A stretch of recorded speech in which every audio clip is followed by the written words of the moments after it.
Hare Krishna. Thank you for coming again today. Do we have some copies of the books we can distribute? We don't have enough? You have 10. Okay, sure.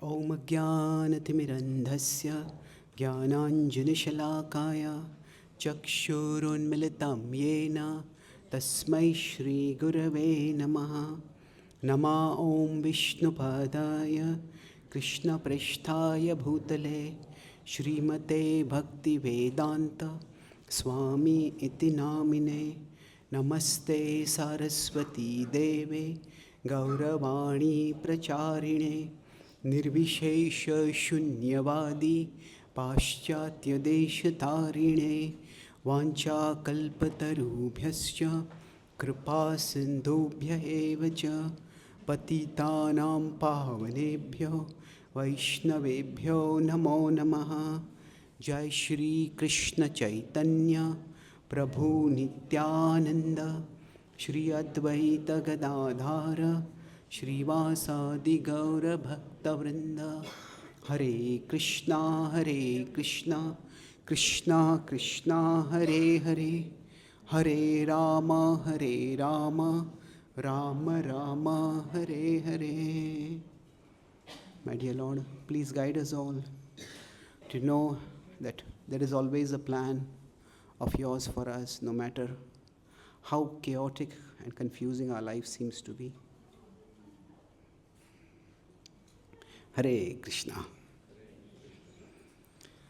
So, first of all, I would like to appreciate you for surviving yesterday's class.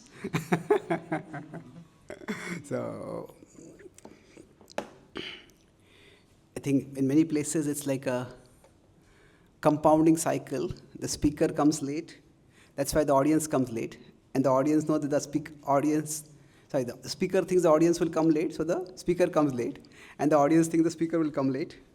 So it just goes on. So tomorrow I'll try to come on time. Thank you for being so punctual. And let's do a quick recap of what we discussed yesterday. Would anyone like to share any points from what we discussed yesterday? What was the main theme? Yes, IAS was that if we're going to face hard times, we need to understand what the cause of the hard times is. So, is it visible?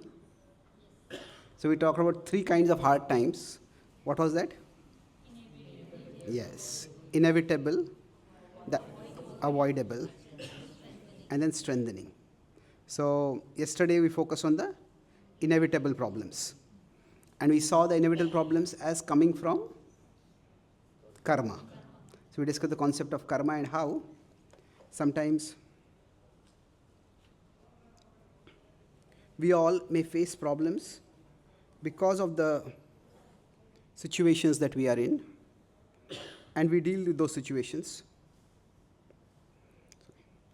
Then we discussed about the avoidable problems. That's what we'll be discussing today. And avoidable problems, we try to deal by understanding dharma. So that will be the topic today. And the last was the strengthening problems. So those we try to deal with by, or we strengthen ourselves to face those problems by bhakti. So then within the inevitable problems, basically I base this on 2.14 in the Bhagavad Gita. Krishna says, what is the approach you have to do? Acceptance, or specifically tolerance. And yesterday I discussed a little bit about tolerance, but we discussed about how karma works, that karma can mean action, reaction, the connection between the two, and the selection. So basically, because of sometimes of past karma, we may not get positive results even when we are doing positive actions. And when we are going through such a phase, at that time, How do we know that some problem is inevitable? We discussed two main criteria for that. What is it? One was something from, you mentioned that somewhere behind. Yeah, whatever was in the past. The past cannot be changed. We can change something about the past, how it impacts us, but the past itself we cannot change. So we accept that as inevitable. The second was something which is overpowering. So we talked about Prakriti, Vikruti, and Sanskriti. And by that, we may say, is it overpowering forever? So we discuss how these three categories, the same problem may shift from one category to another in future. But right now, okay, it may be inevitable for me. So then once we understand that certain problems are difficult to deal with, then we talk about tolerance. And tolerance, essentially, in the Gita, first Krishna gives intelligence. And intelligence and tolerance, how are they related? Anyone remembers? What was the definition of intelligence we discussed yesterday? See things in proper perspective. What does that mean? We know which are the big things in our life and which are the small things. And then tolerance enables us to keep the big things big and keep the small things small. So with that broad understanding, now let us move to the next section that we'll discuss today. So those of you who have a copy of the book, you can go to, I think it is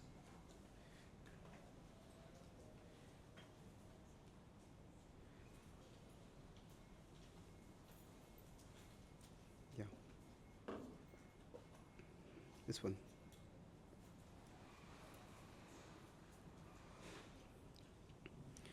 You can repeat after me. O Lord of my heart, let me never lose heart. This is page 28 in those of you who have the copy of the book. Let's recite the verse. Eva muktva Arjuna sankhe rathopastha upavishat visrujya sasharam chapam shoka samvigna manasah. Thus speaking, Arjuna, torn inside, set his bow and arrows aside. Upon his chariot seat he sank, his heart heavy, his mind blank.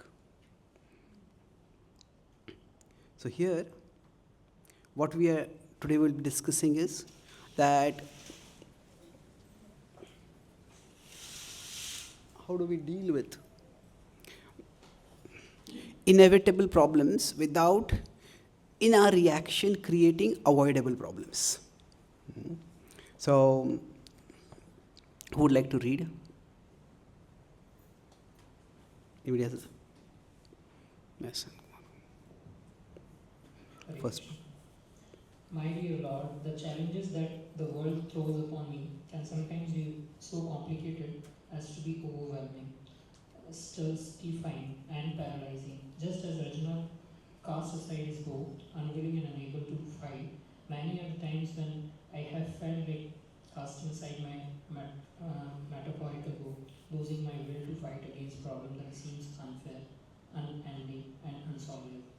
Yes. This is when we face inevitable problems. That is the time they feel unfair. This shouldn't be happening to me. We grow up with a basic understanding of how life works. And broadly it is that if I do good, good things should happen to me. And when the opposite seems to happen, we feel this is unfair. And okay, if it's unfair also, maybe it stays for some time. But suppose something is going to stay forever. Suppose there is forever, I mean nothing is forever, but lifelong. Say. Somebody has an accident and loses a limb. Then it seems unending. And then it's okay, we can't, it's ending, but is there any hope of solving it? Maybe there's no hope of solving it also. So then it becomes very difficult. So at this point, quite often when we are faced with inevitable problems. Now, while these three are distinct problems, inevitable, avoidable, and strengthening, but quite often when inevitable problems come upon us, there are two ways we can go. In facing those inevitable problems, we may end up creating avoidable problems for us. There's an inevitable problem. In our reaction to it, we can go towards avoidable problems. So, for example, say something terrible happens to someone, and life can be extremely difficult, it can be devastating. So, somebody loses everything that they value. And then the avoidable problem could be that they get angry, and in the anger, maybe they speak some words or they do some things. Somebody has hurt us, and that's a terrible thing. But under the spell of that anger, we do something that is just meant to get back at that person, but that hurts them even more. And what could have been a temporary wound ends up becoming a lifelong scar or a lifelong rupture. So sometimes when we are faced with inevitable problems, our actions create avoidable problems. So when we are, as they say, hurt people. People who are hurt often hurt others. But while that is understandable, but sometimes we may hurt others far more than what is proportionate, what is understandable.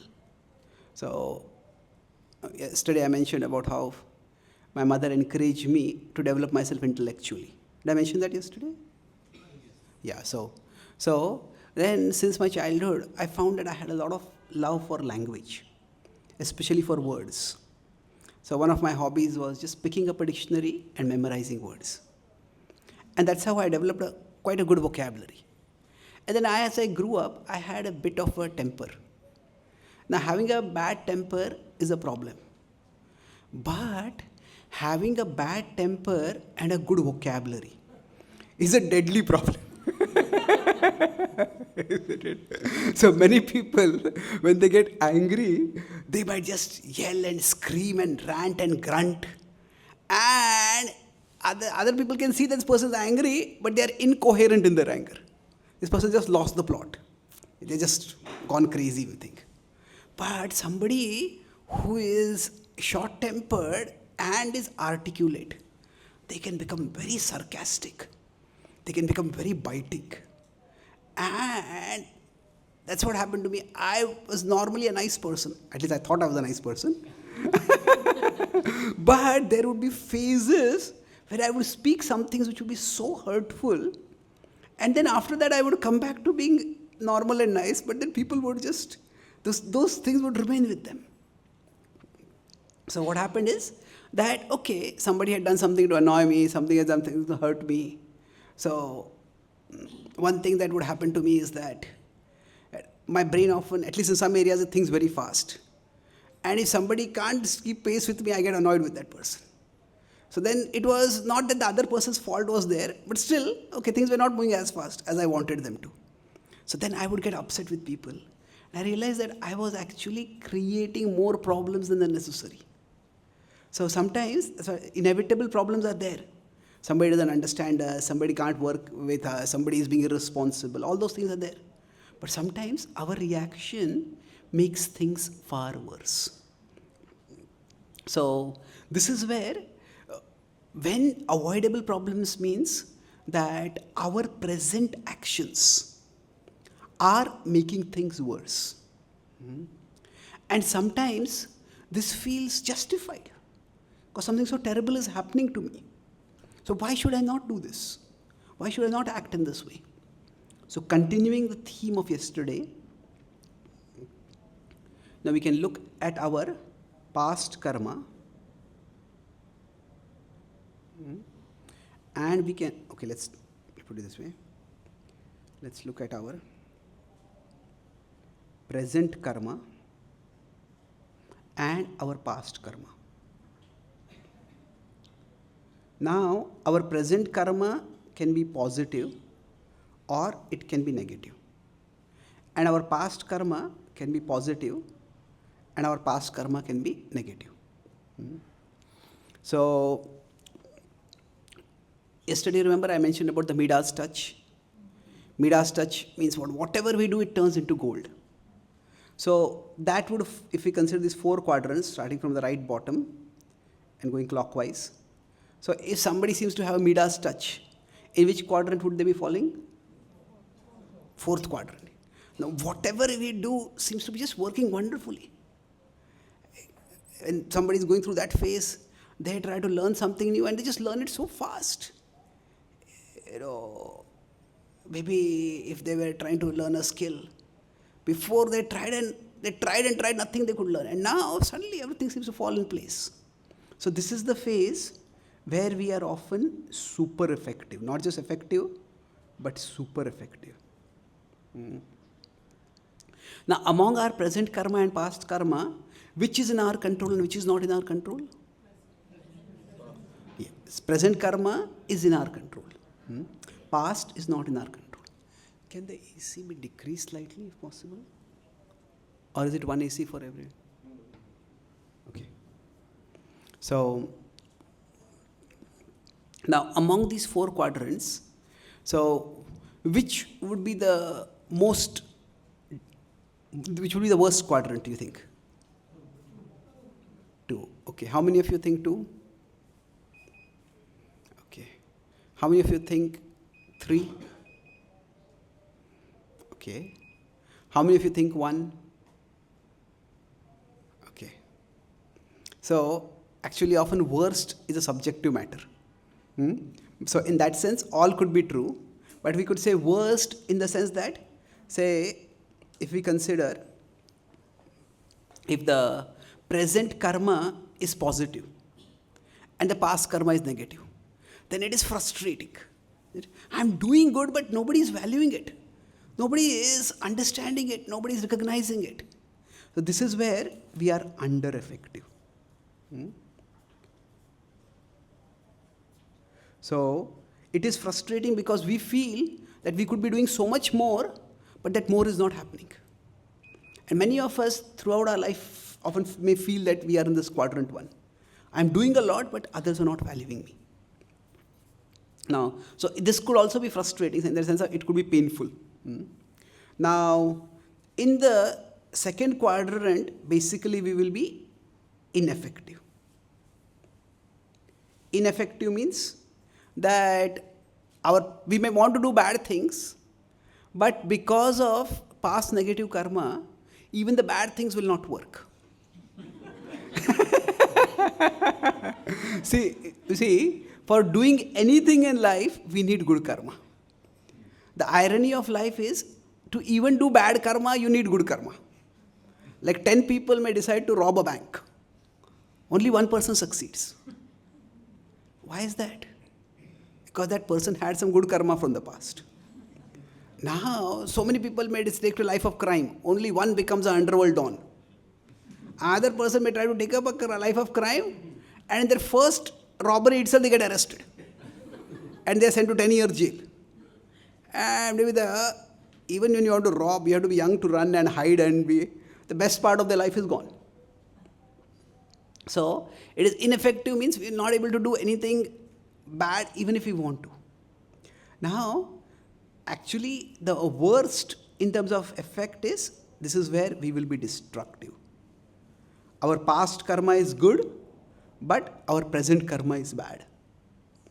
Then what will happen is, because our past karma is good, whatever we want to do will work. But what we want to do will be bad. So when, say, I was talking about I have a good vocabulary, so that was a past karma working.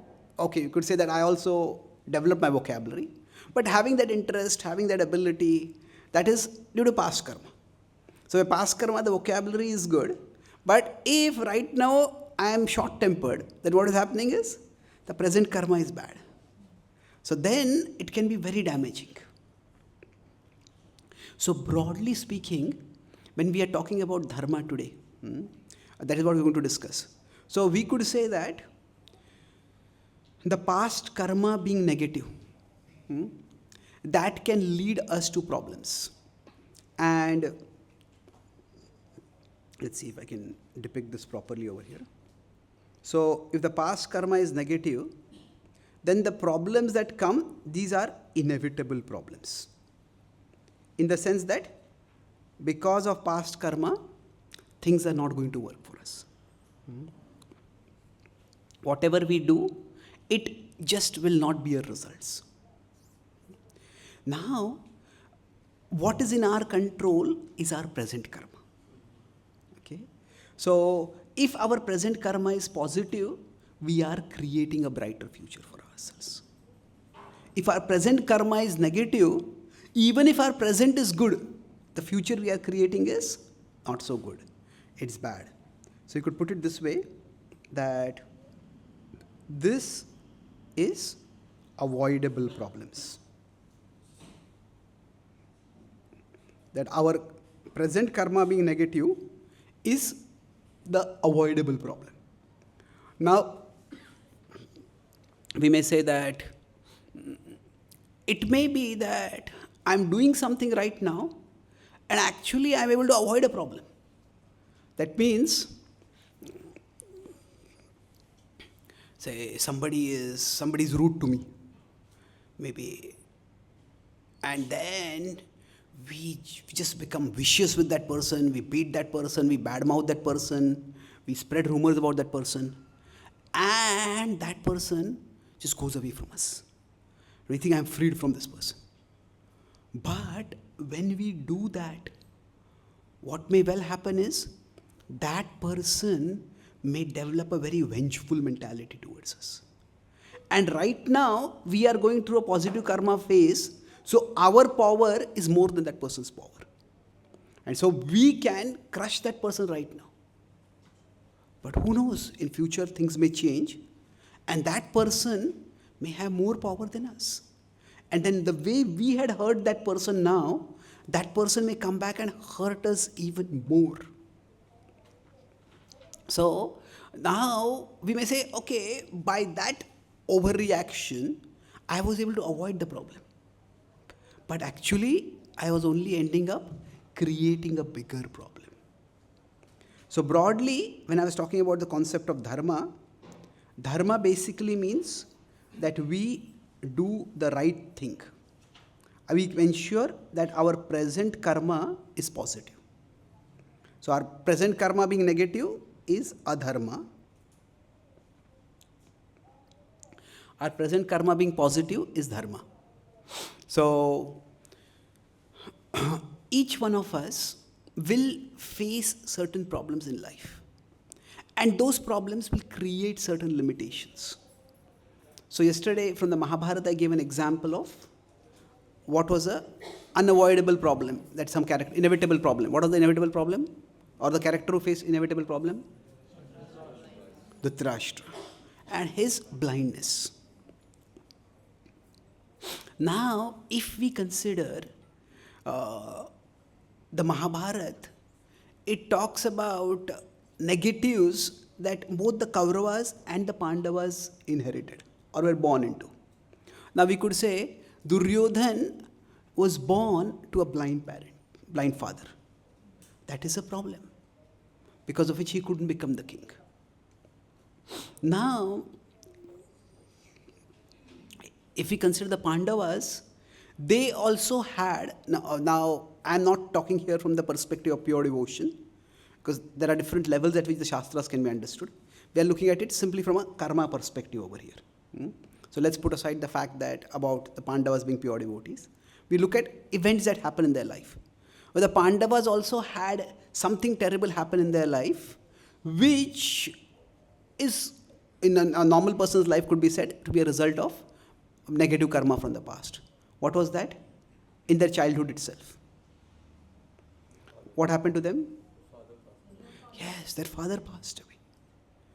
Now, in one sense, the Kauravas had a blind father and the Pandavas had no father. Now, we could say that this is terrible. So bad things happen to both of them. Now, if we compare relatively speaking, as I said, hurt people hurt people. So, from the perspective of childhood, the Pandavas were fatherless, and we could say the Pandavas were fatherless. Okay, let me put it this way: fatherless. And the Kauravas, especially Duryodhan failed most actively. What happened is his father was less.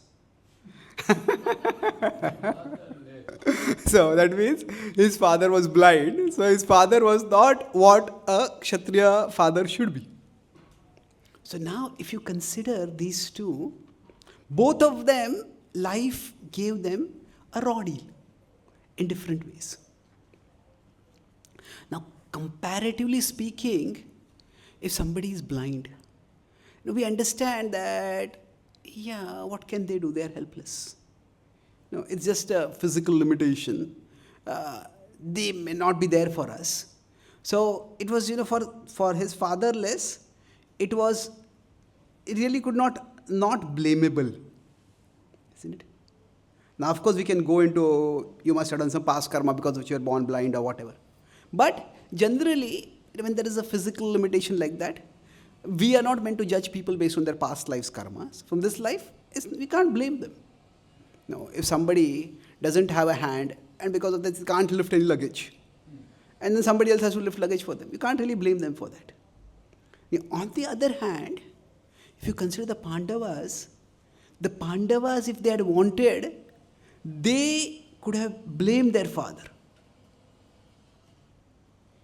You knew that you had a curse, and yet you didn't resist your desire, you got attracted, and because of that you died. So it is possible that once the mind starts working in certain directions, normally we say don't think bad about a dead person, and don't speak bad about a dead person at least. But if the Pandavas wanted, they could have blamed their father. You, because of your uncontrolled desire, left us as orphans now. But there is no record ever of the Pandavas going down that path. So, once we start going into the domain of finding two things, see, when we say avoidable problems are there, there are certain inevitable problems in life. And from there we go down to the path of avoidable problems. So when do we go down that? What happened? Okay. So, avoidable problem? Do I need to connect? Oh, it's connected, okay. Okay. So now, when we talk about a problem that a person faces in life, that when something bad happens to us, so let's go back to this particular quadrant. I'll keep coming back to this quadrant. That when something bad happens to us, that is, we can say, because of some past negative karma.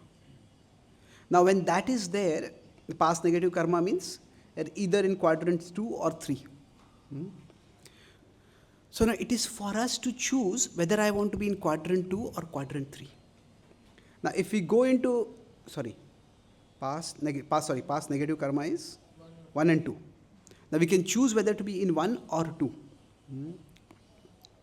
Now, when do we go down to the quadrant 2? And when do we stay in quadrant 1? What determines that? So when I'm talking about dharma, I'm not simply talking that, there are some codes given by someone, there are some rules, there are some duties, some religion. Yeah, all that we'll come to later. But dharma in this context, what determines whether we'll go in quadrant 1 or we'll go to quadrant 2 when life subjects us to something negative, something terrible.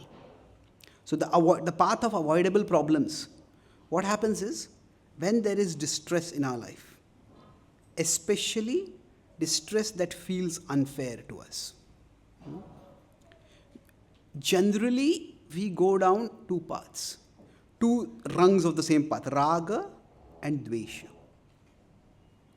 So now these words have many different meanings.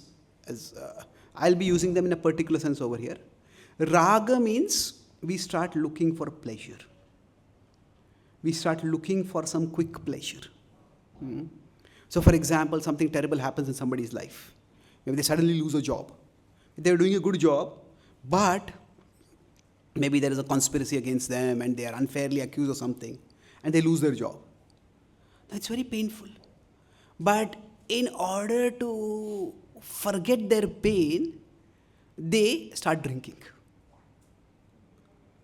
Now, at one level, it's understandable what happened to them.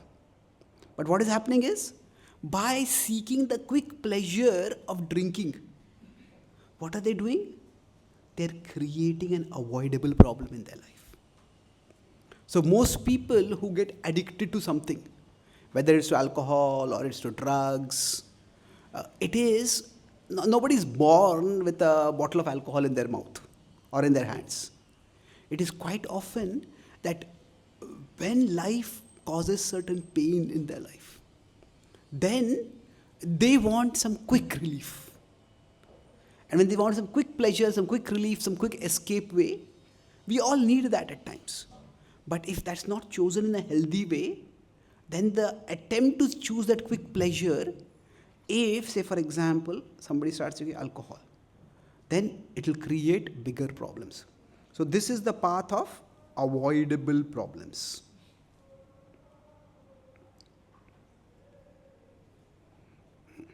So when we have avoidable troubles, one is we start looking for some quick pleasure. So sometimes people may just get addicted to TV shows. We say that's not a very harmful addiction. Yeah, it's not certainly as bad as say alcohol or whatever. But sometimes some people, just the most look forward part of their life, of their day is watching some TV show. And sometimes people have more emotions with what happens on the TV show to some character than what happens to people in their own life also. So now that's an escape way. That may not be very harmful, but still hours and hours. Every day, every week, it will amount to years of time just lost. So there can be more harmful ways. Now when there is dvesha, that is where we go beyond looking for pleasure to looking for a villain. That when there is problem in my life, I just want to forget the problem by going and finding some pleasure. Or I want to pin the blame for that problem on someone. And then, in one sense, dvesha is more dangerous. So raga, when we look for pleasure, it can lead to addiction. But when we look for villain, at that time, it can lead to bitterness, it can lead to violence, it can lead to what is called as vengefulness. Vengeful is basically a person is filled with revenge fantasies. I'll do this to this person, I'll do this to this person, I'll do this to this person. And now in movies, that idea of taking revenge against someone might make for an exciting movie. But in real life, the problem that comes is that once a person's mind gets driven by taking revenge against someone, this person did this to me, and therefore I'm going to get back to this person. Then that starts becoming the habit of the mind. And even if we succeed in taking down somebody who has hurt us in the past, after that the vengeful mind starts looking for villains more. Okay, I removed that person who hurt me, but then they start looking for hurts and looking for people to get back at.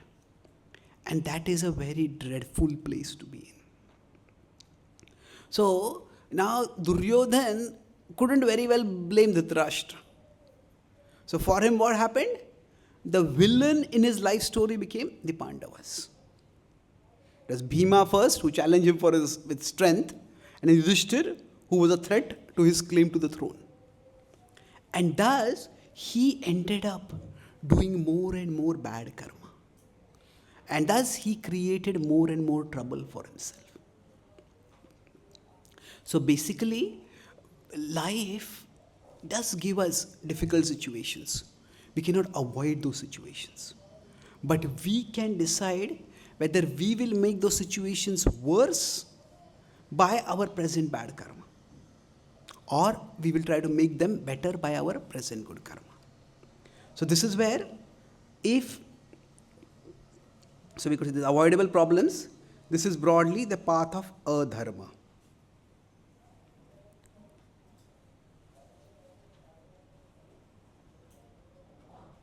So adharma is the path. I'll explain adharma and dharma a little bit more now.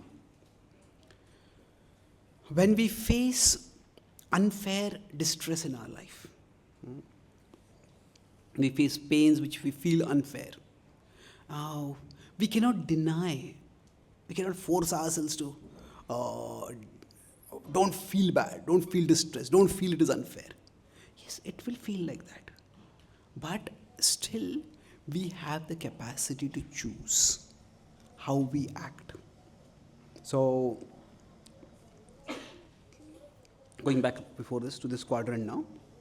So, what we were discussing is that when we are thrust by life into a phase where we cannot be in quadrant 4 where we would like to be, we have to be either in quadrant 1 or quadrant 2. So, looking for pleasure or looking for a villain, that will put us in, where will it put us? In quadrant 2. Now the question comes, how do we get to quadrant 1? So in many ways, like yesterday I said, Arjuna also felt, why do I have to fight against Bhishma and Drona? This is terrible. I don't want to be in this situation at all. So when he's feeling like that, it's an understandable feeling. But from there, how do we move ahead? So there is, everything, if you forget from today's session, you can remember this one statement or one point. Pain, when pain comes, there are two ways we can go in this. Pain can either be transmitted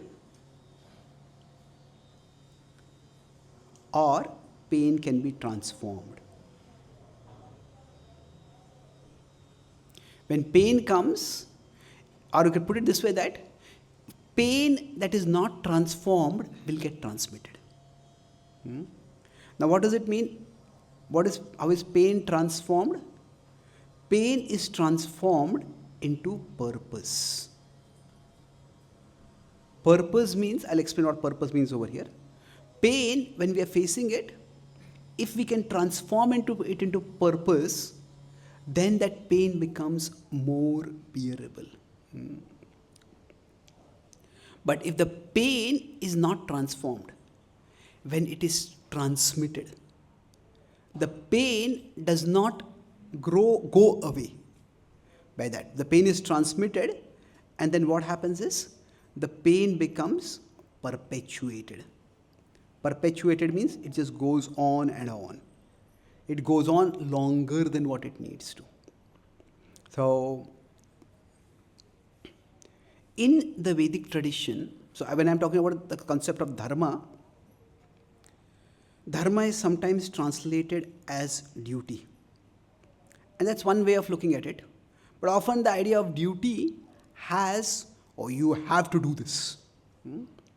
But we could use it more in terms of responsibility.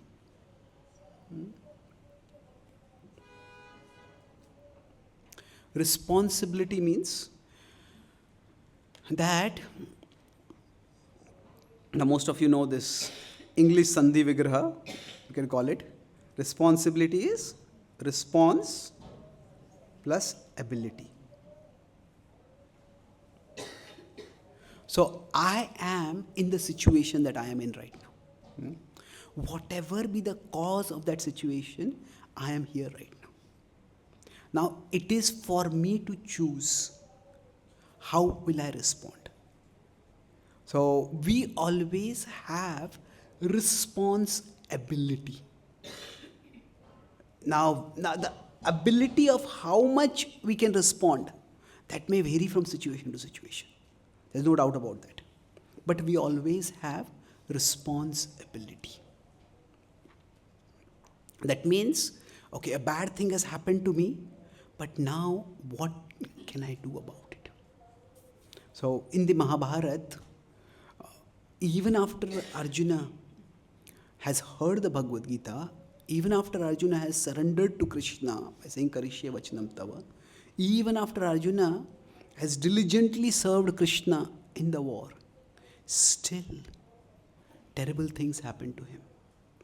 Probably the worst thing for him happens on the 13th day.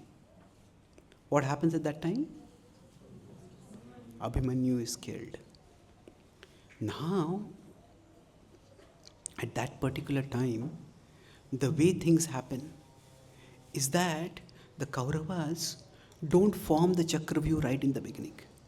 They have a normal military formation, and then the Susharma king challenges Arjuna, and Arjuna gets diverted. And once Arjuna has gone far away in fighting against that for that army, then quickly the Kauravas reveal the formation behind the surface, and then it's a Chakravyuh. And now the purpose of the Chakravyuh is to capture Yudhishthir. Duryodhan wants that Yudhishthir be captured alive, and he will challenge Yudhishthir for another gambling match, and he says, I'll send him to the forest for another 13 years. So now this is a crisis situation for the Pandavas. At that time, Bhima and Yudhishthir call Abhimanyu and tell him, you please go inside, you break the Chakravyuh, we'll follow you inside.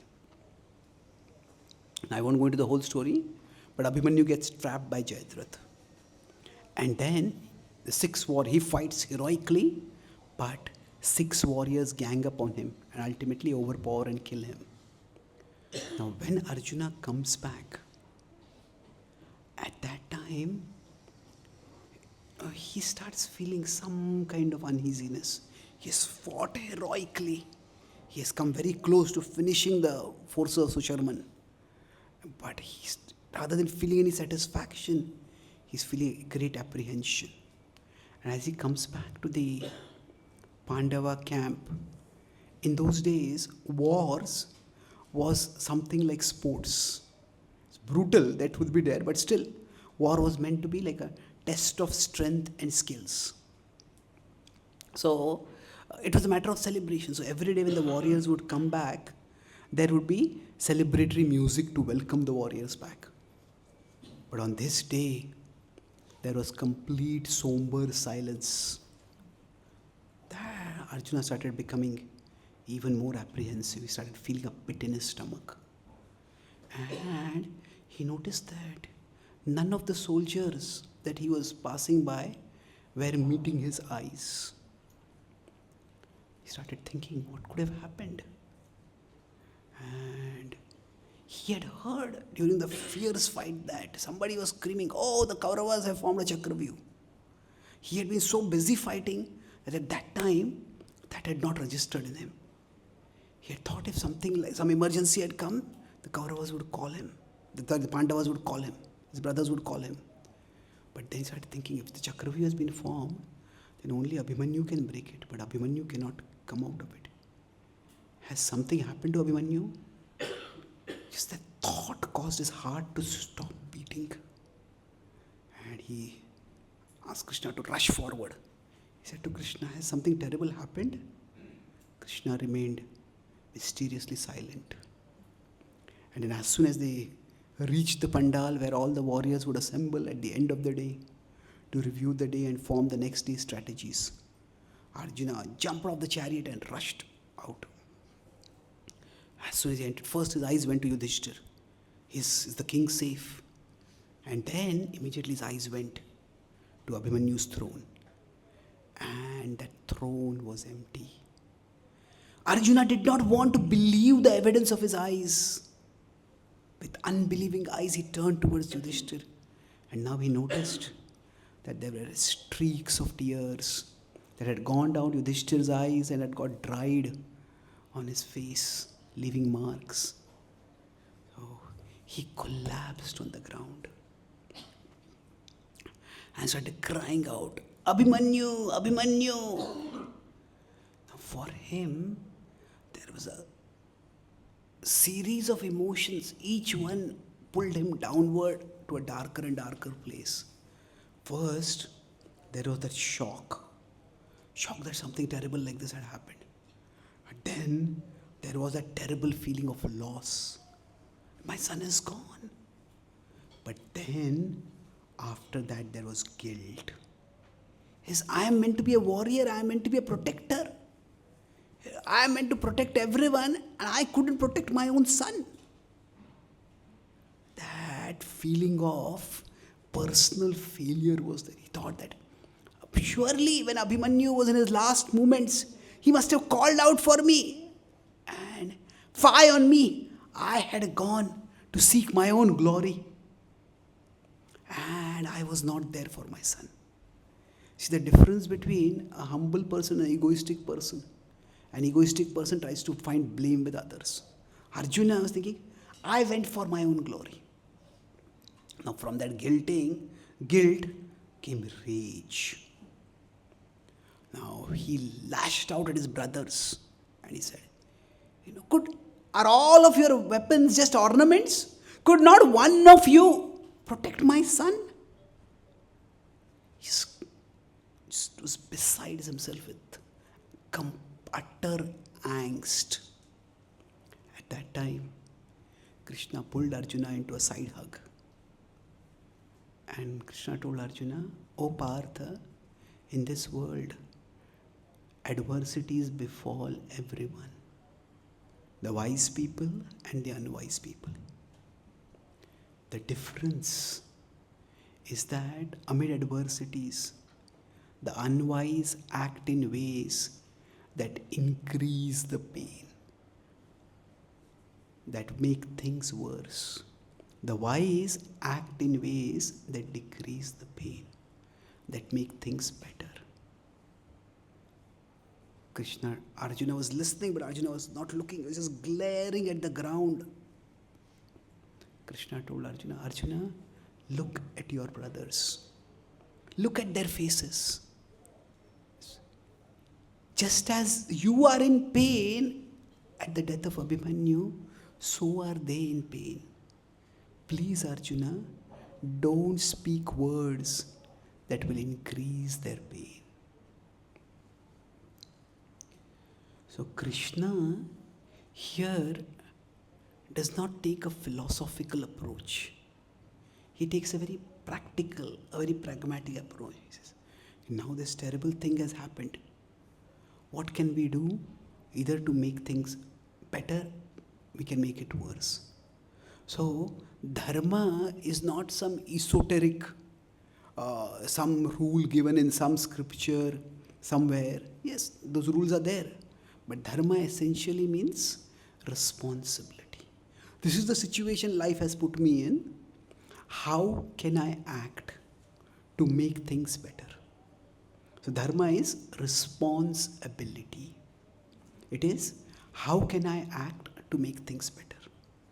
Now, for different people, they may choose to act in different ways for making things better. So that's why dharma is not like one simple code. That's why dharma se tattvam nihitam guhayam mahajano yena katah sapantha. So what does it mean? Dharma is very difficult to understand. We look at the lives of great souls to understand what is dharma, how to do one's dharma. So broadly speaking, if we go back over here, the way to get into quadrant 1 is by thinking, okay, this is a situation now. Why that situation has come, I do not know that. Maybe I can figure out later. Maybe I'll never be able to figure it out. But the situation has come in my life now. So, when we face unfair distress in our life, at that time, there are two kind of questions we can ask. One is why. Now, it is natural for the human mind to ask the question why. And to whatever extent we can find an answer, we should find an answer. But more important than why is the question how. Why did this happen? Now, trying to understand why did this happen, the answer to this question is the cause. We can try to understand the cause as much as possible, but how can I make things better?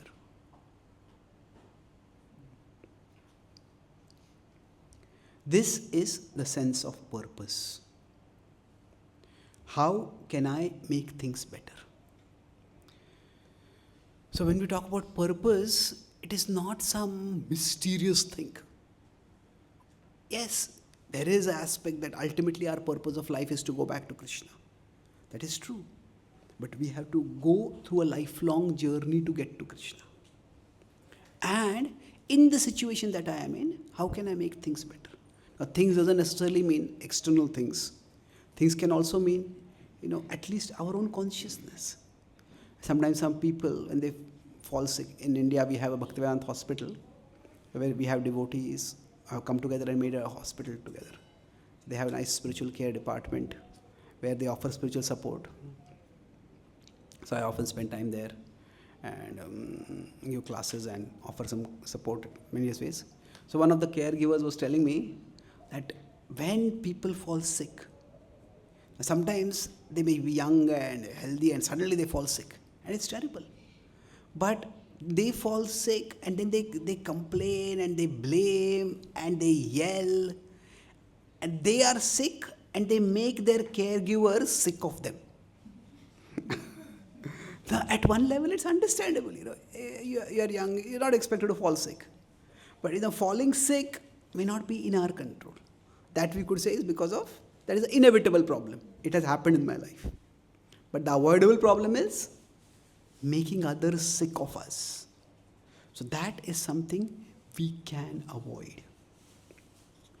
So this sense of purpose, this becomes easier for us to have if we have the perspective of bhakti in our life. Tomorrow I'll talk about what bhakti does for us, but I'll just mention that briefly. And that sometimes the principle of karma can seem just impersonal or mechanical. You did this, so you have to suffer this. And now you have no option, you have to suffer it. But actually karma works under Krishna. And because karma works under Krishna, we may be suffering the results of our past karma. But while suffering the results of our past karma, what we are going through is actually under Krishna's plan to take us to a better place. To take us from wherever we are to a better place. So what does this mean? That when we are saying that I am looking for a purpose, how can I make things better? Or at least how can I ensure that I don't make things worse? Now that, it's not just we trying to create some purpose amid the mess of the world. Yes, we are trying to find a purpose, but it is that the Lord also has a purpose. So what we are going through is not just arbitrary. It's not arbitrary. It's not just subjective. That is, I am trying to find some purpose, but there's no purpose over here. Okay, that's one way of looking at it. But the other way is that there is a higher purpose. That karma works under Krishna. And that's why as devotees, it's important, if you're on the path of bhakti, we can be karma conscious. Probably I did some karma, or if I do this, this will create some karma. It's good to be karma conscious, but it's much, much more important to be Krishna conscious. That, okay, whatever I am going through, it is because of something I have done in the past. But through it all, Krishna can work through our past karma to help us become better, to take us to a better place. And ultimately, karma is not meant simply to punish us. The purpose of karma is not that you did this and so you have to suffer this. See, in justice, there are two kinds of justice. There is retributive justice. Retributive means retribution is punishment. You did this and therefore you have to suffer this. But there's another is restorative justice. Restorative means that the point is not you did this crime so you have to go to jail for 10 years. The point is we want to restore you to a position of becoming a good citizen. So if somebody is in jail for 10 years but they behave well in jail, the sentence can be decreased to 5 years also. So karma, how is it like? Is it retributive or restorative? Karma is restorative justice. So the point is not how much we have, what bad karma did, how much we have to suffer. Karma is not retributive, it is restorative. And the way we move towards restoring ourselves is we go towards restorative first through dharma and through bhakti. So dharma means that we try to make things better, and bhakti is the faith that Krishna is actually working to make things better for us. That's how dharma and bhakti can go together. Dharma is our efforts to make the best out of a bad situation, and there is God's plan. And both are working together to make things better, to take us to a better place. So I was mentioning that how dharma can be different for different people. So that's what, I'll conclude with that one example of dharma, and then we can have some question answers.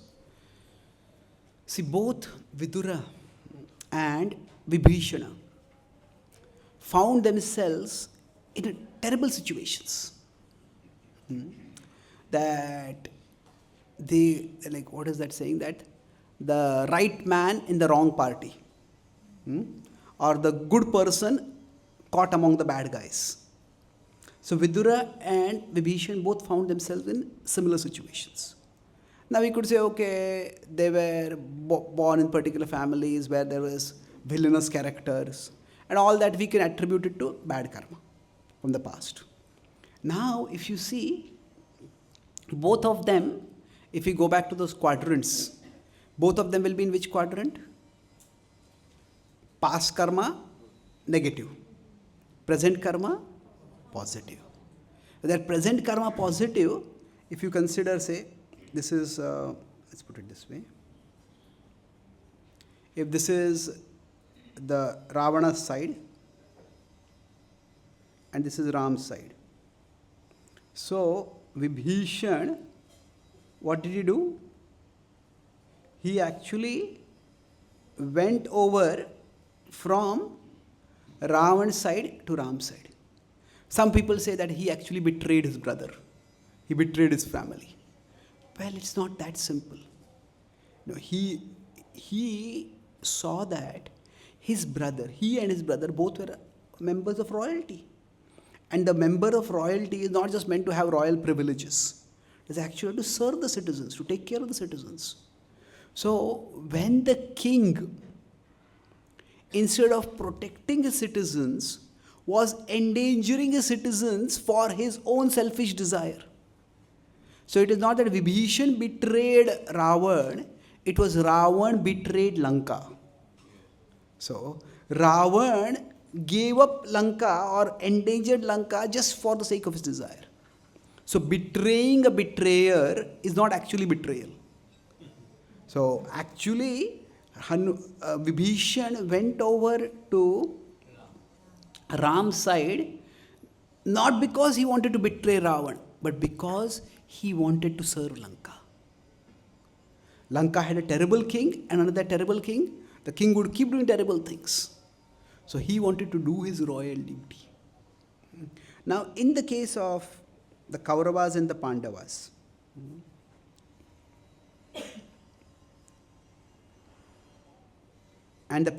now Vidura also happened to be on the wrong side.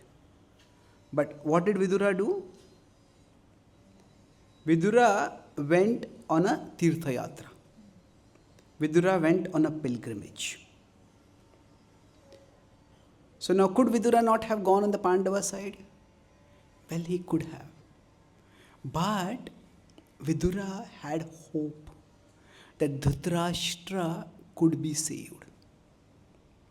So Vidura was now Vibhishan was convinced that Ravan is never going to change.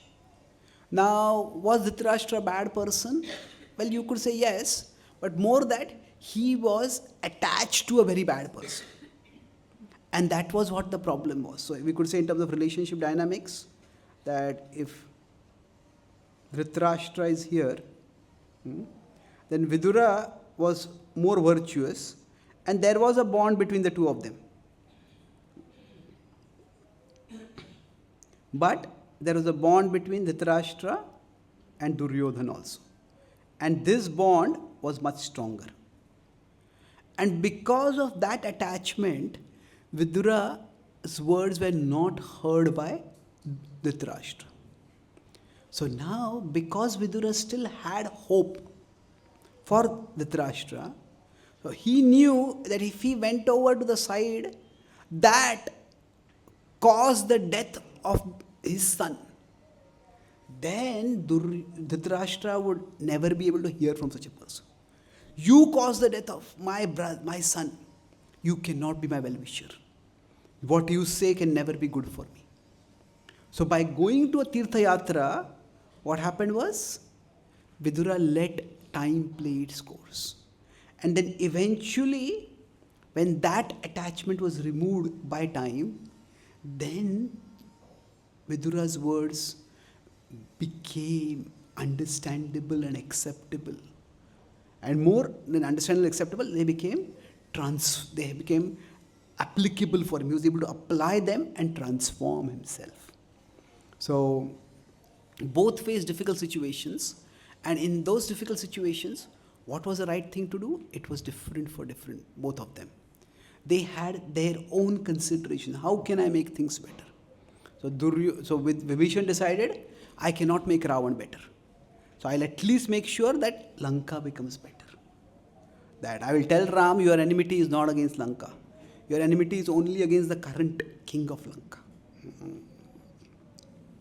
So, like some country may be ruled by a terrible dictator, and that dictator is creating problems for all the neighbors. Neighbors may want to bomb that country and destroy that entire country. But then they may say, we citizens, we are not in support of the dictator. Because of that dictator, why should we all be killed? Now, if you have enmity with the dictator, remove the dictator.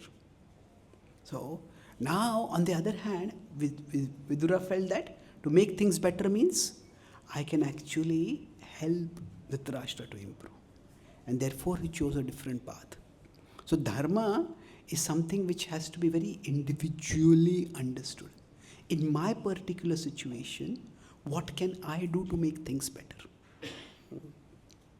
So, continuing with the theme of yesterday, when I got polio, I have a maternal uncle in America. He was among the first. In 1970s, actually, immigration started. And actually, historically, in 1965 itself, just 2 months before Prabhupada reached America, America actually relaxed their immigration rules. And that's how Prabhupada had 1 or 2 month visa, he could keep increasing his visa. Could keep extending his visa for quite some time. But anyway, from that time, Indians started going to America. Prabhupada gives a lecture in 1969, I think. In America, he says, this movement is from India, and I am practically the only Indian in this movement. That time, there are hardly any Indians in America. So anyway, my uncle was among the first, not among the first, he went to America quite early. And so when I got polio, he called my father. As soon as he came to know it, at that time there was no phone call, he got trunk call he did. He said, you should sue that doctor. Now, America is a very litigious country. I was in LA, and there was a big hoarding. The hoarding had only 3 words. Who hurt you? Who hurt you? That was basically, there's an attorney, we will get injury damages for you. Now my father is one of the most peaceful persons I know. I was quite opposite. I don't know where I got my genes. I used to get quite angry, but he was very peaceful. Practically never gets angry. His favorite section from the Bhagavad Gita is Sthita Pragya. Just stay peaceful.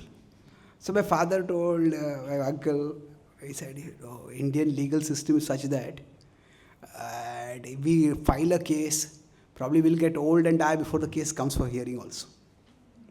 And he said, now that this has happened, let's focus on trying to take care of him.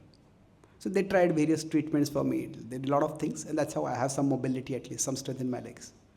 But anyway, so this is what he did at that particular time. When I was in America a few years ago, I met one devotee. So he is my god brother, and he was telling me his story that when his wife was expecting, at that time there was some kind of complication, so she was taken to the NICU, and then the doctors made some mistake, or the attendants, the nurse or whoever, and because of that, when her baby was born, the baby had a host of terrible problems. She had cerebral palsy and many other things. So then he wrote to my spiritual master Adhanath Maharaj, and he said, Maharaj, this has happened. Now he is himself he's himself a son of a disciple of Srila Prabhupada. So Maharaj knows him, his father and Maharaj knows him also quite well. So he wrote to Maharaj, should I see this? This happened. Should I this is as my past karma and accept it? Or should I sue the hospital? So Maharaj told him that, whatever has happened, you need to accept it. But at the same time, now that you have your daughter, it is your dharma to take care of your daughter. And if you can get some assistance in taking care of your daughter, then you should do that. So then he sued the hospital. And when he sued, because it was a clear case of medical negligence, the hospital settled out of court. And when they settled out of court, then she has got a fairly good financial arrangement for her care for her life. Now, of course, that does not take away from the fact that she will have a very limited life. But the point is that dharma in different situations. Did my father do wrong at that time? Well, it depends.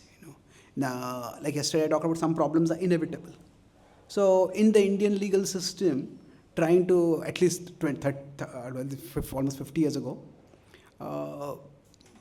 it is very difficult to get some justice. So at that time, how can we make things better?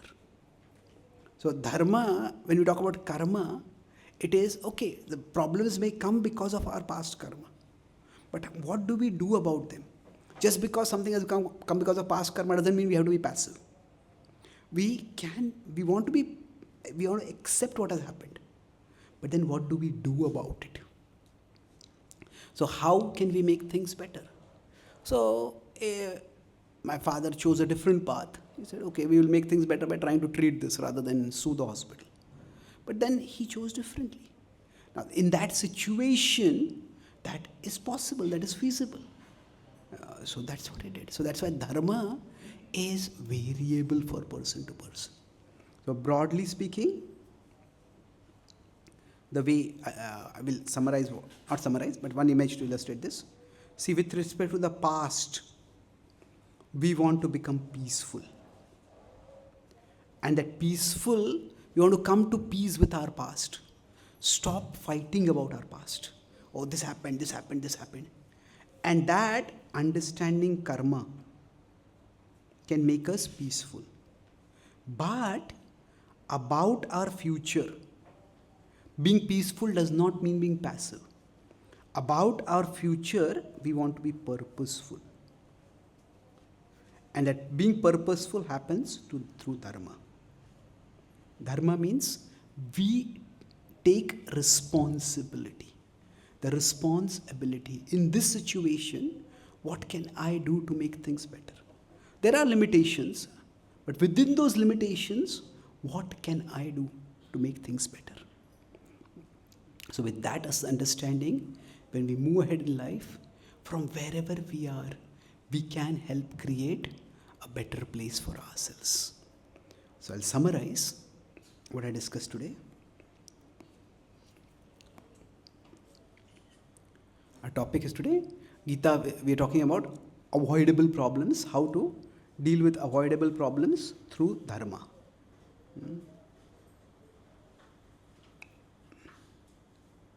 Okay, avoidable. Dharma is not avoidable. Avoidable problems, how we can face through dharma. So I talked about how in our reaction to inevitable problems, when there are certain problems which are inevitable, we feel it is bitter, it's unfair, and from there we can go down a dark track. So raga is we look for quick pleasure, and that can lead us to avoidable problems. That is, one is addiction. So, or we can go down towards dvesha. Dvesha is where we start looking for a villain.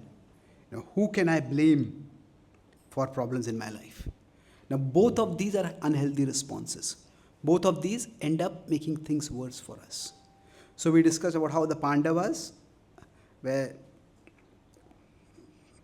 the father situation, the Pandavas were fatherless, the Kauravas' father was less. Now, either way, what happened is Duryodhan went down a dark path. The Pandavas did not. Duryodhan started doing various other kinds of adharma. He started looking for the Pandavas are the villain in my life. If I can just remove them, then my life will become successful. I will get what I deserve. So to avoid this, we discussed this. This diagram was the heart of the session today. That we have our present karma and our past karma. So present karma can be positive or it can be negative. And past karma can be positive or negative. So if you consider these 4 quadrants, now, so inevitable problems means that we will be forced into this quadrant, where because of negative karma, we will not get the results of what we are trying to do. So if present karma is positive and past karma is negative, we will be destructive. This is where, for example, Duryodhan happened to be. I talked about how my bad temper with a good vocab. Sorry. This is.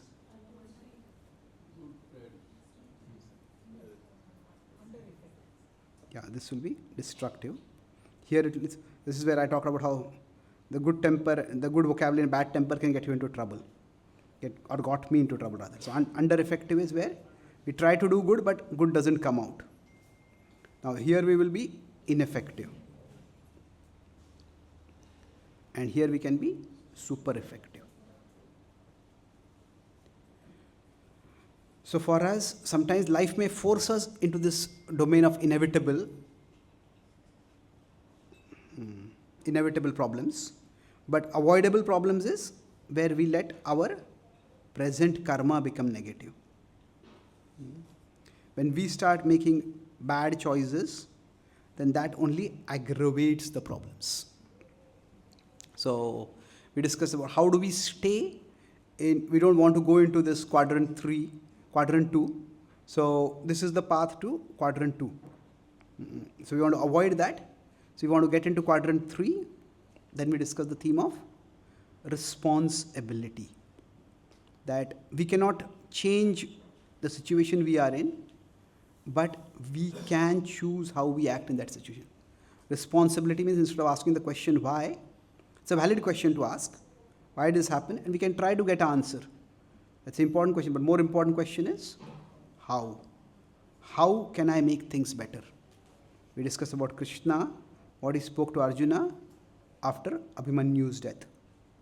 That bad things happen to everyone, but wise people try to act in ways to make things better. So we discuss our pain, either it can be transmitted or it can be transformed. And transformed means that we try to find some purpose in that. It's transformed into some purpose. Okay, this bad situation is there. What can I do to make things better in this particular situation? So within that, I discuss what dharma would be can vary from person to person. So we discussed the example of Vidura versus Vibhishana. So they both, in their particular situation, decided that how can we make things better?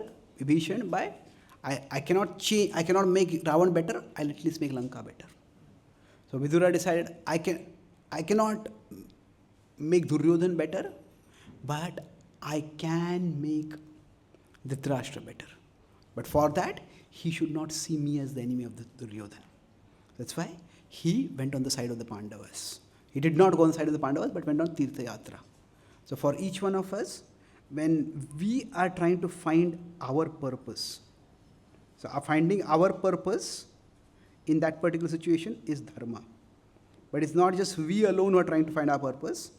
Actually, there is Krishna's plan. And understanding Krishna's plan and aligning with that plan is bhakti. So how our attempt to find purpose in our life amid our pain can be aided and enhanced by Krishna, by the practice of bhakti, that we'll discuss in tomorrow's session. So any questions or comments?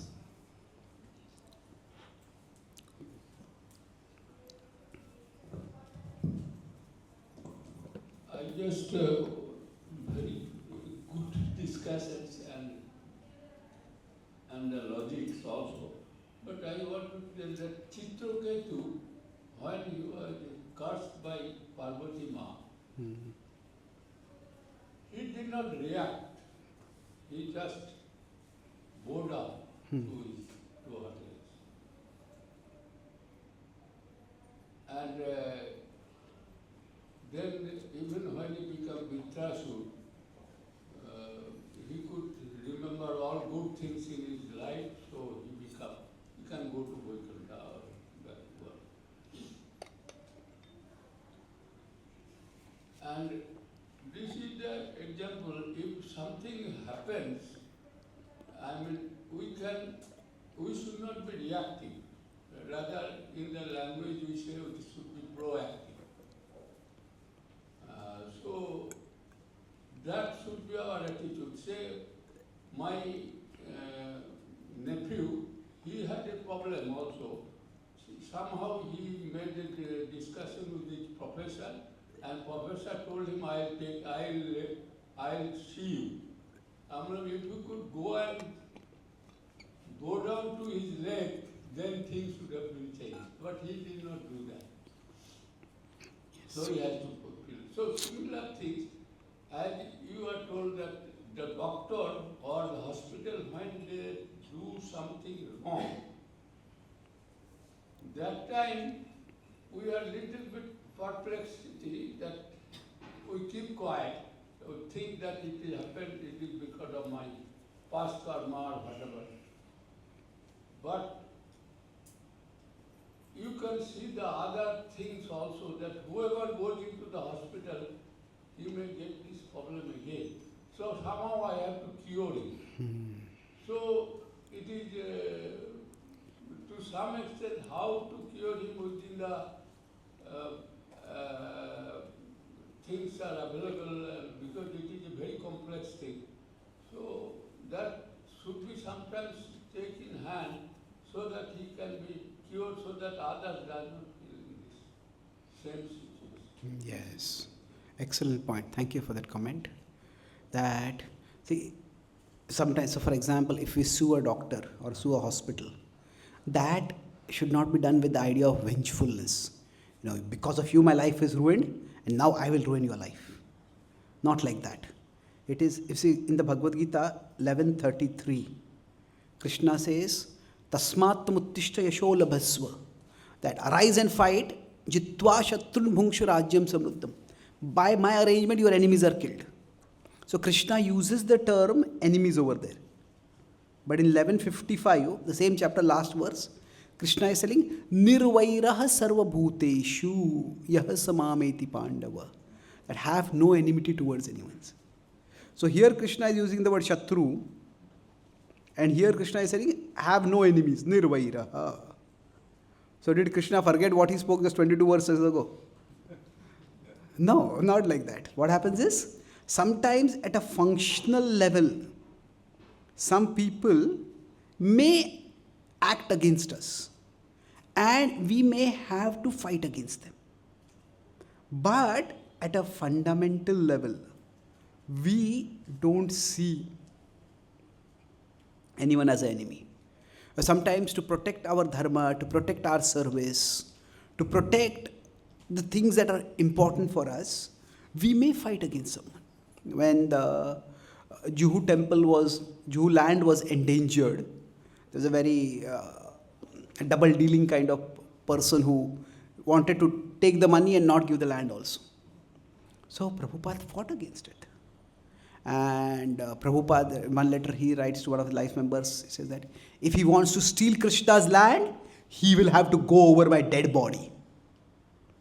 So Prabhupada fought now, and he passed away because of heart attack. And then his wife took up the fight and she escalated it. So she sent some gundas to attack the devotees. It was terrible. They almost demolished the temple, whatever structure was there, but it last moment was saved. But eventually she realized this has gone too far. And she came to sign the land deal. When she came, at that time, she fell at the feet of Prabhupada. He said, Swamiji, please forgive me. And Prabhupada was extremely kind. Prabhupada said, don't worry, you're just like my daughter. So Prabhupada did not in the name of not fighting, let that Krishna's temple go away. But in the name of fighting for Krishna's temple, he did not see the other person as an enemy. So functionally, sometimes we may have to fight against someone.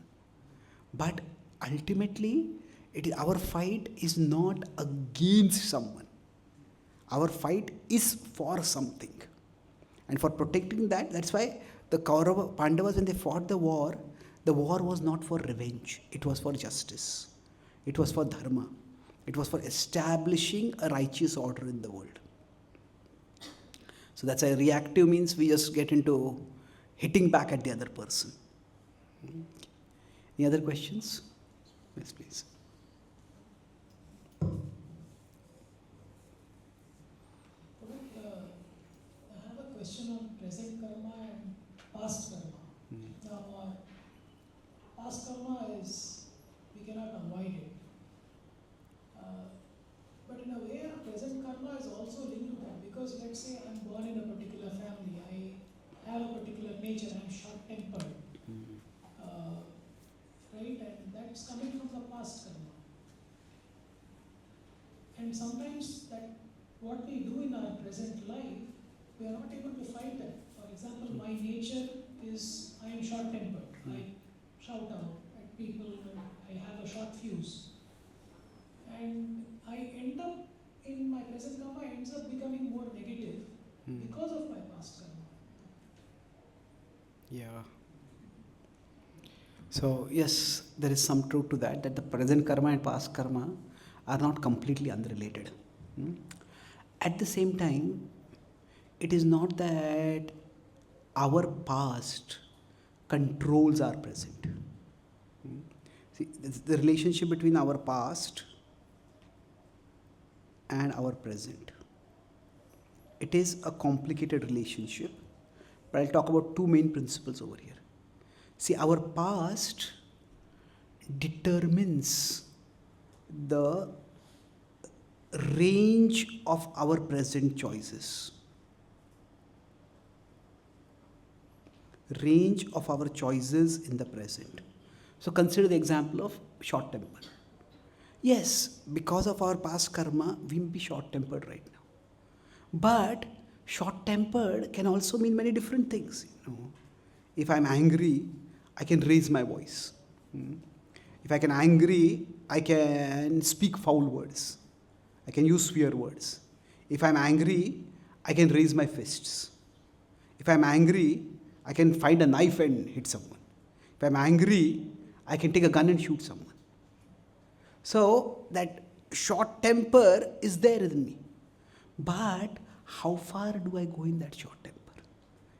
I may not be able to control my anger completely. But it's not that there is zero control we have. So in the present, if we choose to associate with people who are themselves very short-tempered, then that will increase our temper. If we choose to associate with people who are even-tempered, we see that, and that will help us, inspire us. Maybe I can also become like this. Maybe we cannot get to that degree, but we can go somewhere closer. So we always have some range of choice. And that's why it has to be two ways, that the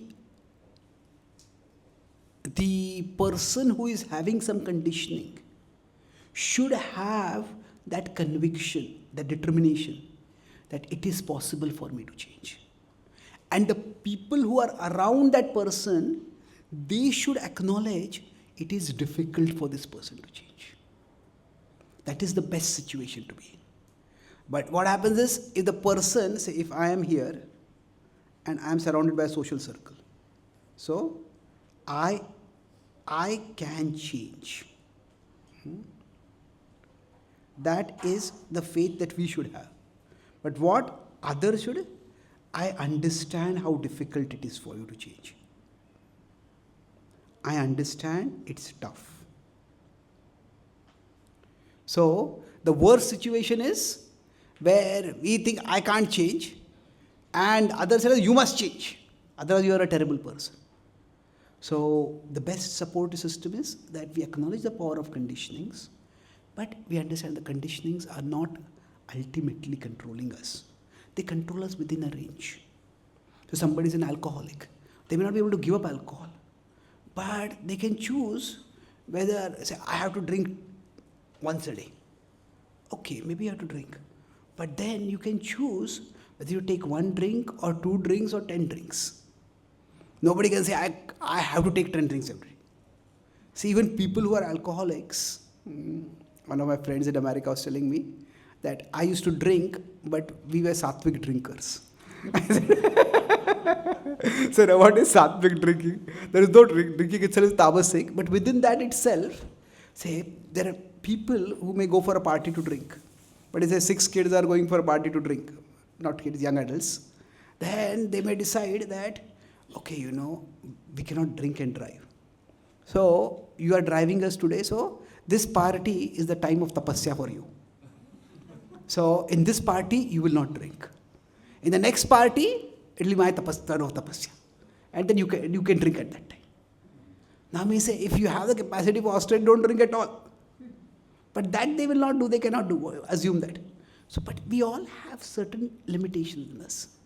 So drinking and driving is deadly. You are only hurting yourself, you are hurting others. So even people who drink, there are millions of people who drink. But most of the people who drink, they have that much sense. If I'm drinking, I should not be driving. So we all can live within boundaries. The exact range of the boundaries may vary from person to person.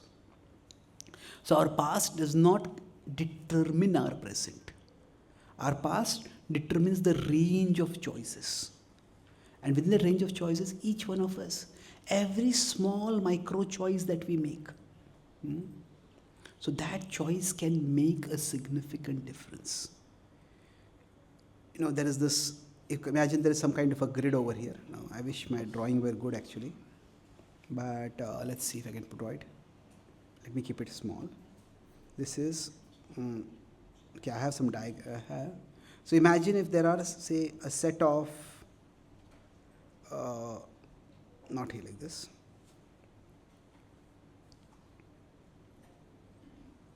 It's like a grid, but the grid is such that there are nails over here. There are some kind of nails or prongs, and what happens is, if a ball comes down over here, now the ball, when it comes, the ball cannot go from here to here. The ball cannot go from here to here. When the ball comes here, it can only go this way or this way. But if each time it keeps going this way, its destination will be very different. So for all of us, now this choice, this is a micro choice. This is a micro choice. But each micro choice eventually accumulates. And if each small micro choice is positive, the ball each time goes towards the right instead of the left. Maybe 10 choices down the line, it will be in a very different place. So that's why the range that this or this, maybe that's what is determined with. This or this, that's the only choice we have. But that is not a small choice. That is a significant choice. That's why our responsibility is not infinite. But it is not zero either. Okay? Thank you. Yes, Badai. Prabhuji, my question is about the tolerance. Yeah. So, let's say if we situated in office or environment, relatives, friends, wherever we are, if they are using us like assigning everything to us and ask us to do, and we are tolerating it, but how much we have to tolerate? How do we know? I mean, from Gita perspective, is that my tolerance should increase? Should I focus to increase my tolerance by capturing the knowledge or practicing, or how do I know how much tolerant I have to be? Yeah. Thank you for asking this question. You'll have to tolerate a wrong answer. So, I was in Australia, and generally after a class, I often ask those who come and talk with me, what did you like in the class? Now, some people say, well, I liked everything in the class. Now, they may have liked everything, but that's not very helpful for me. Because for me, giving classes is not just a matter of delivery. It's also a matter of discovery for me. I want to understand, okay, this point resonates, this point doesn't resonate, this point spoken this way resonates. So there's one young man in Australia, in one city, he gives me very thoughtful feedback. So I was giving a class and he came a little late, so he was sitting behind. And that class happened to be on tolerance. So after the class I asked him, so how did you find the class? He said, normally your classes are very intellectually stimulating, but today's class gave me an opportunity to practically apply the class also. So I asked him, what does it mean? My class was on tolerance, so you had to tolerate my class? So he saw my experience. No, actually what happened? I was sitting behind and there was some person who was new person or whatever, he was sitting there and his phone was constantly ringing, constantly beeping, and I got annoyed. And I was going to speak something strongly to that person, but then I thought this class is on tolerance. So I should apply that. And I tolerated. But he said, because of those constant noise and distraction, I couldn't really hear anything properly in the class. So I told him, with all due respect, normally if anyone starts a sentence with all due respect, what is going to follow is not going to be very respectful. So I said, with all due respect, what you did was not tolerance, it was impotence. So, what does impotence mean? See, yesterday I mentioned tolerance means to keep big things big and to keep small things small. So, if we are coming for a class, what is the big thing there? It's understanding the class, isn't it? So, we could go two extremes. One is intolerance, and the other is impotence. Now, intolerance means that something which is small, we make it big. Now, impotence means that which is big, we make it small. That means something is big, we consider it small, and then the big thing we're not able to do. So, here the big thing is, you come for a class. If you're not able to hear the class, then what is the point? So suppose I'm giving a class and maybe somebody in the audience has a small baby and the baby starts crying. Now, yes, babies cry. Now, when the baby starts crying, if I yell at the mother, can't you take care of your baby? Get out of here. If you can't take care of your baby. Now, what will happen is, the baby crying would have been a small disturbance. But at the end of the class, everybody will remember how I behaved with that boy. Isn't it? So it is a small thing that will become a big thing. But on the other hand, suppose the baby is crying and nobody's doing anything about it. Then, because of the baby crying, nobody will be able to hear the class. So then it's become a big thing. Then maybe either the organizer or the speaker or somebody has to tell politely, but still firmly, can you take the baby outside? Can you comfort the baby? Can you take care of the baby? Whatever. So it is important for us in any situation to know what is the big thing, and we want to keep the big thing big. And we want to keep the small things small. So now in your particular situation, say in office, we are being dumped with an unfair amount of work, and we are basically being exploited or something like that. Then what do we do? It is for us to determine what is the big thing at that place.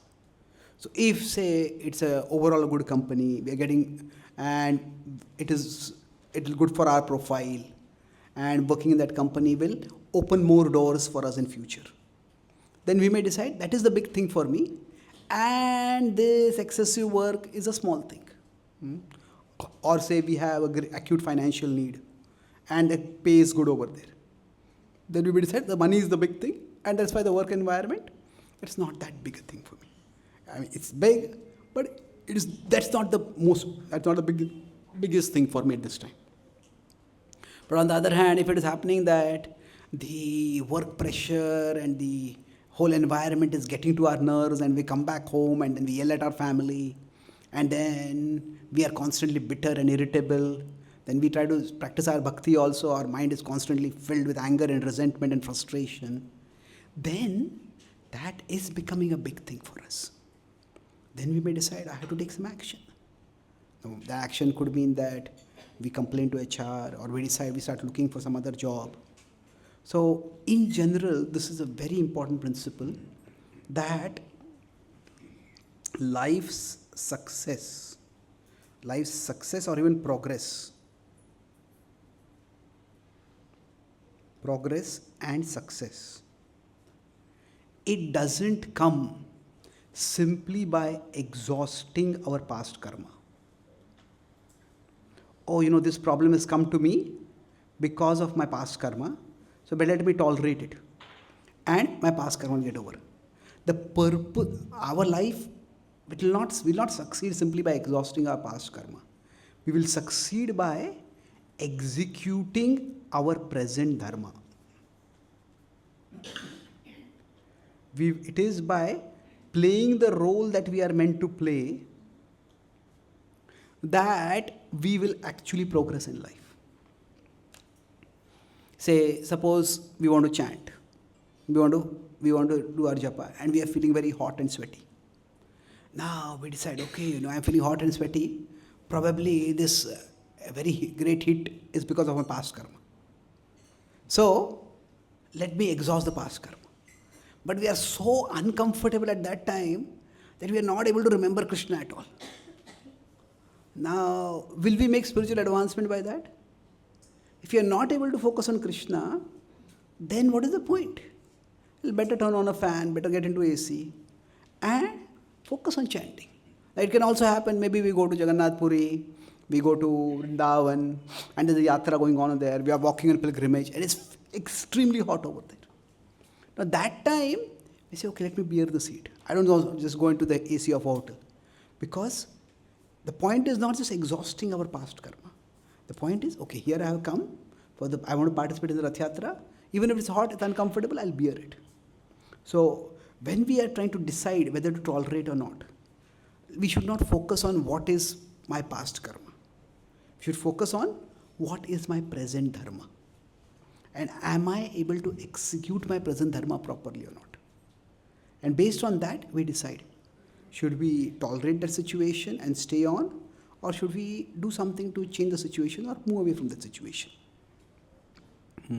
So I'll talk about this more tomorrow when I talk about bhakti, but broadly, we have three options when we face difficulties. One is tolerate. That is, we just live with the situation. The other is we emigrate. We go to some other situation. That is, we say, in this case, we leave the job.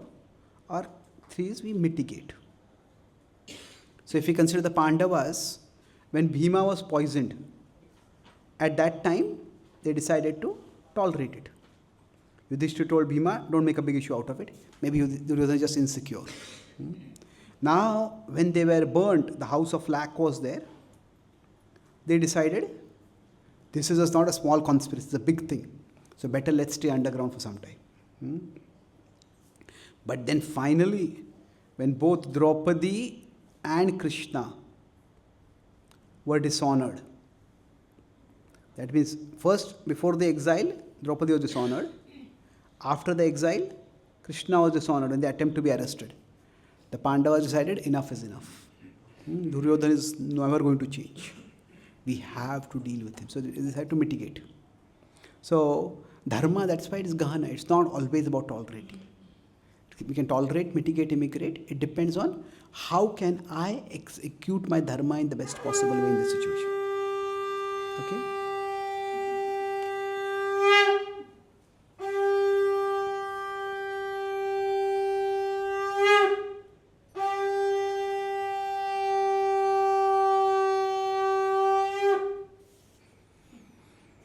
So, should we stop here? Or how many questions are there? Tomorrow we can have some time for questions. Okay? So, let's continue tomorrow. Don't mind. So, I'll try to finish. I'll come early. I come on time also tomorrow. And we'll try to finish the class earlier so we can have time for questions. Thank you very much. Srila Prabhupada ki, Shri Krishna Bhagwan ki, Gaura Bhakta Vrinda ki, Nitai Gaur Premanande.